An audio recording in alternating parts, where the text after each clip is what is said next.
అదే RTV app వార్తల్ని క్షణాల్లో చదివే అవకాశం ఉంటుంది. ఒక న్యూస్ పేపర్, ఒక టెలివిజన్ ఛానల్ మీ చేతుల్లో ఎప్పుడూ ఉంటాయి. రెండుసారి గెలిపించిన జైరాబాద్ పార్లమెంట్ ప్రజలకు ధన్యవాదాలు చెప్తున్నాం. మీకు అందరూ గుర్తుంది, రెండుసారి పార్లమెంట్ పోయిన తర్వాత ఎన్నో డెవలప్మెంట్ పని కోసానికి ఒకటొకటి చోటు చేసుకున్నాం.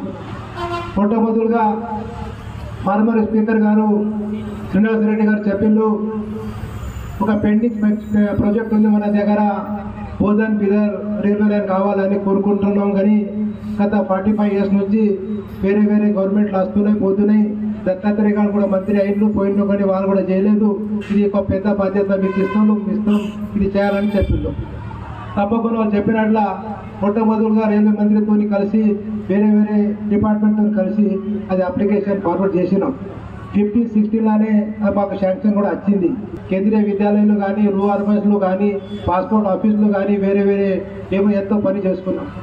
పార్లమెంట్ బాధ్యత ఏముంటుంది అంటే సెంట్రల్ గవర్నమెంట్ నుంచి ఎక్కువ ఫండ్స్ చేసుకుని స్టేట్ గవర్నమెంట్లో డెవలప్మెంట్ చేసుకున్నారా, అట్లానే మా పార్లమెంట్ పరిధిలో ఎక్కువ పని చేసుకున్నారా, అది ఒకటి చేసుకునే ప్రయత్నం చేసినాం, అది చేసుకున్నాం కూడా. ఇంకా రాబో రోజుల్లో కూడా ఈ డెవలప్మెంట్ కావాలంటే, ఇటువంటి పని కావాలంటే బీజేపీ నుంచి అబ్కి బార్ 400 పార్ నిరాదంతో పోతున్నాం కదా, 400 పార్లో కూడా మేము భాగస్వామి అయితేనే అది పని అవుతుంది.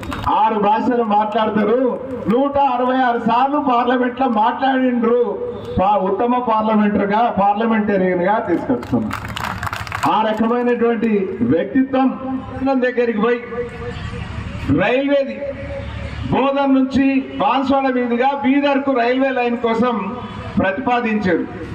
శాంక్షన్ ఏదైతే జాయింట్ వెంచర్ గా శాంక్షన్ తీసుకొచ్చారు.